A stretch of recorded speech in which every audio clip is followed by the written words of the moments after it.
नमस्कार मित्रांनो, मी शेळके वकील. माझ्या शेळके वकील चॅनलमध्ये तुमचं सहर्ष स्वागत आहे मित्रांनो. आजच्या व्हिडिओमध्ये फार महत्त्वाची गोष्ट आपण आज पाहणार आहोत.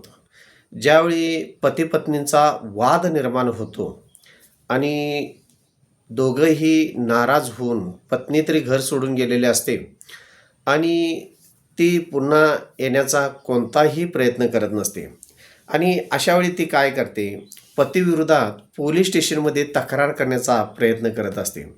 आणि ज्यावेळी पत्नी पोलीस स्टेशनमध्ये तक्रार करण्यासाठी जाते, त्यावेळी सुरुवातीला पोलीस स्टेशनमध्ये तक्रार घेतल्यानंतर पोलीस स्टेशन काय करतं त्या पत्नीला, की तिला समुपदेशन जे केंद्र असतं, महिला केंद्र, त्यालाच समुपदेशन महिला केंद्र म्हटलं जातं, त्या केंद्राकडं पाठवलं जात असतं. आणि अशा पद्धतीनं त्या पत्नीची तक्रार ही समुपदेशन केंद्रामध्ये घेतली जात असते. आता ज्यावेळी नवरा-बायकोच्या वादामध्ये, नवरा-बायकोच्या भांडणामध्ये ज्यावेळी असं लीगल महत्त्वाच्या गोष्टी ज्यावेळी येत असतात, त्यावेळी समुपदेशन केंद्रामध्ये ज्यावेळी तक्रार पत्नी करते, त्यावेळी समुपदेशन केंद्र काय करतं, त्या महिलेची तक्रार नोंद करून घेतं. नोंद करून घेतल्यानंतर जो कोण पती असेल त्याचा फोन नंबर घेतला जातो, त्याचा पत्ता घेतला जातो आणि सदरची तक्रार नोंद करून घेतल्यानंतर 1 ते 2 दिवसानंतर समुपदेशन केंद्रातले जे अधिकारी असतात, पोलीस अधिकारी असतात, ते पतीला फोन करून सांगतात, की तुमच्याविषयी तुमच्या पत्नीनं तक्रार केली आहे आणि तुम्ही ह्या तारखेला येऊन समुपदेशन केंद्रामध्ये भेटावं लागेल. आता मित्रांनो, काय होतं, आपल्याला ह्या गोष्टीचा अनुभव नसते, की पत्नी भांडून गेली आहे, आज नाही उद्या नांदायला येईल. ह्या आविर्भावात किंवा ह्या संभ्रमात आपण असतो, म्हणजे पती असतात. परंतु अचानक अशा पद्धतीनं जर पोलीस स्टेशनमधून किंवा समुपदेशन महिला केंद्रातून जर तुम्हाला फोन आला, तर पहिल्यांदा तुम्ही भिवून जाऊ नकोसा, कुठल्या प्रकारचं टेन्शन घेऊ नकोसा. कारण काय होतं, सर्वसामान्य व्यक्तींना पोलीस स्टेशन किंवा असे समुपदेशन केंद्र ह्या गोष्टींचा अनुभव नसतो आणि त्यावेळी पोलीस स्टेशनमधून फोन आला म्हटल्यानंतर व्यक्ती हा भिवून जात असतो. मग ते कितीही जरी कोर्ट कचेऱ्या माहिती नसेल तर अशा व्यक्तींना भीती निर्माण होणं हे साहजिकच आहे. त्यामुळं जर त्या अधिकाऱ्याने जर फोन केला तर फोनला अजिबात भिवू नका आणि त्यांना स्पष्ट असं सांगा, की मला कामावर आहे किंवा मला कामानिमित्त येता येत नाही. तुम्ही जो काय असेल तो मला पोलीस स्टेशनकडून तुमच्या किंवा समुपदेशन केंद्राकडून मला एक नोटीस पाठवा. म्हणजे सदरची नोटीस मी माझ्या कामाच्या ठिकाणी जाऊन सुट्टी काढेन आणि तुम्हाला येऊन भेटून जाईल. अशा पद्धतीनं तुम्ही सामंजस्यपणानं जर भूमिका केली तर तुम्हाला पोलीस काय घरात येऊन उचलून नेणार नाहीत, कुठल्या प्रकारे तंबी करणार नाहीत, शिवीगाळ करणार नाहीत. कारण त्यांना तसा करण्याचा अधिकार नाही. त्यांना फार महत्त्वाचं पहिली गोष्ट म्हणजे तुम्हाला नोटीस इश्यू करावी लागत असते. त्यानंतर तुम्हाला फोन करूनसुद्धा ती बोलवून घेत असतात. या दोन्ही प्रकारची ती कारवाई करू शकतात. त्यामुळं फोन केल्या बेटाला पळत जायला पाहिजे, तिथं भिवून जायला पाहिजे, काहीतरी बाजू आपली चुकीची मांडावी पाहिजे, अशा काही प्रकारचं तुम्ही काहीही करू नकोसा. समजा तुमच्याकडे वेळ असेल आणि तुम्ही फोन आल्यानंतर जर समुपदेशन केंद्रामध्ये गेला किंवा तुम्हाला नोटीस आल्यानंतर जर समुपदेशन केंद्रामध्ये जर गेला, तर पहिल्यांदा महत्त्वाची काळजी घेणं तुम्ही गरजेचं आहे. गेल्या बेटाला तुमच्या पत्नीला बोलवून घेतलं जात असते. तुम्ही गेलेला असताय. पत्नीबरोबर त्यांचे आई-वडील असतील, इतर नातेवाईक, मामा वगैरे कोणतरी XYZ असतात. तुमच्यावर तुम्ही भावाला, मामाला, आई-वडिलांना कुणाला तरी घेऊन गेलेला असताय. गेल्या बेटाला भीतीचं वातावरणापेक्षा तुम्ही प्रामुख्याने शांत राहून तिथं गेल्यानंतर डायरेक्ट जे काय तुमच्याविषयी तक्रार आहे, ती आधी वाचून घेण्याचा प्रयत्न करा.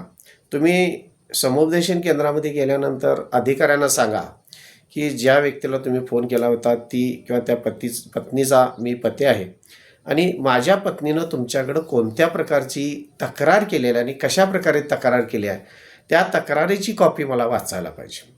अशा पद्धतीनं तुम्ही रीतसर त्यांच्याकडे मागणी करा. समजा महिला समुपदेशन केंद्रातल्या अधिकाऱ्यांनी जर तुम्हाला ती कॉपी दिली नाही, तर तुम्ही पोलीस स्टेशनमध्ये जी काही तक्रार केलेली असेल, त्या तक्रार कॉपीची तुम्ही मागणी करू शकता. आता समजा तुम्हाला इथून कुठूनही जर काय तुमच्याविषयी तक्रार केल्या याची जर कॉपीच मिळाली नसेल तर तुम्ही डायरेक्ट पोलीस अधिकाऱ्यांना सांगा की मला थोडा आणि 4 दिवसाचा 8 दिवसाचा वेळ मागून घ्या. तुम्हाला वेळ दिला जातो कायदेशीररित्या. वेळ मागून घ्या. तुम्ही RTI खाली समुपदेशन केंद्राकडे तरी अर्ज करा किंवा पोलीस स्टेशनमध्ये अर्ज करा.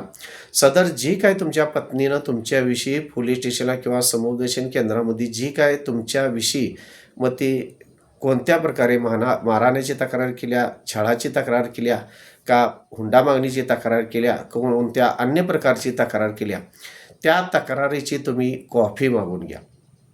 तुम्हाला ज्यावेळी कॉपी मिळते त्यानंतर ती फार तर तुम्हाला त्यामध्ये जर समजत असेल काही कायदेशीर जर त्यांनी तुमच्या पत्नीनं कोणत्या तरी वकिलांचा सल्ला घेऊन किंवा वकिलांचा इतर सल्ला घेऊन जर तक्रार अर्ज दिलेला असेल तर त्यात कायदेशीर गोष्टी ह्या समावेश केलेल्या असणार आहेत. त्यामुळं तुम्ही तुमचा तो अर्ज वाचून घ्या. त्यानंतर तुम्ही एखाद्या जवळच्या वकिलांचा तुमचा सल्ला घ्या. सल्ला घेतल्यानंतर घाईगडबडीनं त्याचं म्हणणं देण्याचा प्रयत्न करू नकोसा. जी काय तक्रार केली असेल त्याचे पुरावे गोळा करण्याचा प्रयत्न करा. त्या पुराव्यानुसार तुमच्या वकिलांना भेटा. जे काय पुरावे असतील ते तुम्ही वकिलांना दावा. त्या वकिलांना दावल्यानंतर तुम्ही काय करा, रीतसर जी काही तक्रार असेल त्यावर तुमचं म्हणणं तयार करा आणि त्यानंतर मग पोलीस स्टेशनमध्ये सांगा की ह्या तारखेला मी पोलीस स्टेशनमध्ये किंवा समुपदेशन केंद्रामध्ये हजर राहत आहे आणि जी काय रीतसर तक्रार आहे त्याचं उत्तर मी देत आहे. अशा पद्धतीनं तुम्ही 4 दिवस, 8 दिवस, 15 दिवस, 20 दिवस, महिनाभरसुद्धा उत्तर देण्यासाठी वेळ घेऊ शकता. त्यानंतर महत्त्वाची गोष्ट आहे मित्रांनो, जी काही तक्रार असेल तुम्ही म्हणणं दिल्यानंतर तुमचं म्हणणं स्वीकारल्यानंतर समुपदेशन केंद्रामध्ये तिथं महिला अधिकारी असतात की जे तुमचं समुपदेशन करणार. आता समुपदेशन काय करतात की ज्या काय त्या महिलेची तुमच्या पत्नीची तक्रार आहे तिला तुमच्या समोर बसवलं जातं. त्याचबरोबर जी काही महिला अधिकारी तिथं समुपदेशन तुम्हाला करून सांगणार असते ती तुमच्या समोर असते. तुम्ही तिथं असताय. तुम्हाला फक्त पती आणि पत्नीलाच बसवलं जातं. काही महिला समुपदेशन केंद्रामध्ये आईवडिलांना बसण्याचं परमिशन असते किंवा आई किंवा वडील पतीची किंवा पत्नीची आई किंवा वडील हे तिथं बसण्यासाठी परमिशन दिलं जातं. काही महिला समुपदेशन केंद्रामध्ये फक्त पती आणि पत्नीलाच बसण्याची परमिशन दिली जात असते. अशा पद्धतीनं जी काय महिला अधिकारी असेल समुपदेशन केंद्राची ती कोणत्या गोष्टीनं पती पत्नीमध्ये वाद आहे ह्याचं विश्लेषण करून योग्य ते मार्ग काढून संसार तुमचा परत एकदा चांगल्या पद्धतीनं चालावा या पद्धतीनं ते मार्गदर्शन करत असतात. आता काय होतं यामध्ये जर पती पत्नीचा काही गोष्टीवरून जर गैरसमज झालेला असेल तर समोरल्या समोर एक कॉम्प्रोमाइज किंवा तडजोड होत असते आणि त्यानंतर एक चांगला सुखाचा संसार होत असतो. परंतु जर पत्नीचा फारच मोठा काहीतरी गैरसमज झालेला असेल, काही केसेसमध्ये खरोखर पती किंवा पतीच्या नातेवाईकांनी छळलेलं असेल, काही ठिकाणी मुलीची चूक असते, काही केसेसमध्ये मुलांच्या चुकी असतात, काही केसेसमध्ये दोघांच्या निम्या चुका असतात. नेमकी कुणाची चूक आहे हे समुपदेशन केंद्रातली ती व्यक्ती समजावून सांगण्याचा प्रयत्न करत असते आणि त्यानंतर मित्रांनो तुम्हाला तिथं डायरेक्ट अटक केली जाते, तुम्हाला शिक्षा दिली जाते. असा कोणताही प्रकार मित्रांनो तिथं होत नाही. जी काही तक्रार असेल त्याला तुम्हाला त्याच्यावर बाजू मांडण्याचा पूर्ण अधिकार दिलेला असतो. तुमची बाजू मांडण्याचा अधिकार दिलेला असतो. जी तुमची पत्नी असते तिला बाजू मांडण्याचा अधिकार दिलेला असतो. दोघांचं एकमेकांचं ऐकून घेतलं जातं. मेन मुद्दा कशासाठी तुमचा वाद निर्माण झाला आहे किंवा कशामुळे तुमचा भांडणतंटा चालू आहे ह्या वादाचं मूळ कारण ते महिला अधिकारी शोधून काढत असतात आणि ते दोघांनाही समजावून सांगून एकत्र आणण्याचा प्रयत्न करत असतात. जर एकत्र आला तर काही अडचण नाही, तिथं तुमची केस संपली जाते. समजा जर दोघांचंही पटत नसेल, दोघांनाही घटस्फोट पाहिजे असेल किंवा दोघांना जर जे प्रकरण वाढवायचं असेल तर समुपदेशन महिला केंद्राचे अधिकारी सरळ सदरचं प्रकरण हे कोर्टाकडे वर्ग करतात आणि सदर केस ही कोर्टाकडे जात असते. ह्यामध्ये फार महत्त्वाची गोष्ट आहे मित्रांनो, ज्यावेळी अशा समुपदेशन महिला केंद्रावरून ज्यावेळी तुम्हाला फोन येतो त्यावेळी ही तुम्ही निश्चित काळजी घेणं गरजेचं आहे.